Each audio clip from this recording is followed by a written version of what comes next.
For the country's economic managers and corporate planners, the week started with good tidings. The inflation rate, after being in double digits for 12 consecutive weeks, fell sharply by 0.65% to 9.38 during the opening week of the current fiscal year, thanks to the declining prices of essential commodities and consumer goods brought about by budgetary reduction in customs and excise duties. But then came the bitter pill. The tight-fisted anti-inflationary slack season credit policy announced by the Reserve Bank of India Governor Dr. C. Rangarajan. A policy that seemed to put a dampener on industry's post-budget optimism.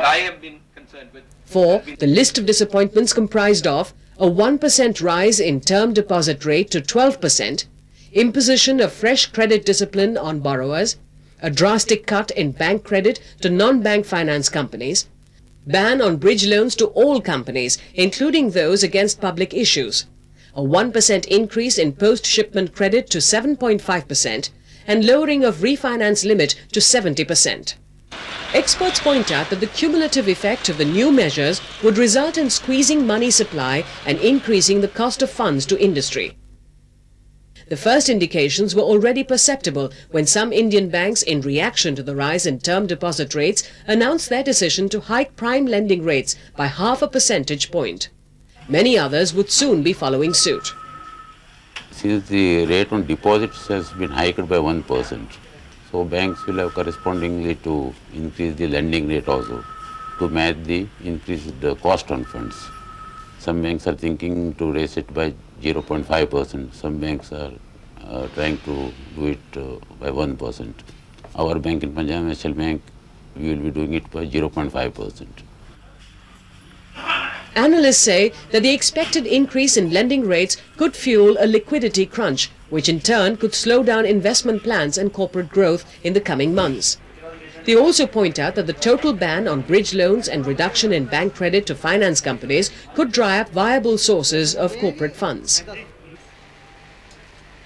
They also point out that the major casualties of the present credit policy, however, could be the exporting community, already hamstrung by domestic inflation, and the sunrise sectors of lease financing and hire purchase companies, which were instrumental in creating demand for consumer durables. Apex industrial groups fear that despite the best intentions to curtail money supply-induced rise in prices, Dr. Rangarajan's dear money policy could inadvertently introduce inflation through the back door by curtailing investments and inducing supply shortages. Undoubtedly, it would increase cost of money, and I would think that the risk of inflation coming from the back door is twice over. One, because of the cost of money, and secondly, because of restrictive, constrained investments, and thus supply shortages getting increased and fueling inflation. Industry groups therefore maintain that rather than controlling inflation by reining in demand, the better way to tackle it might be through creating favorable supply conditions in the economy. There are two ways of managing inflation. One is to keep adequate supply in the pipeline.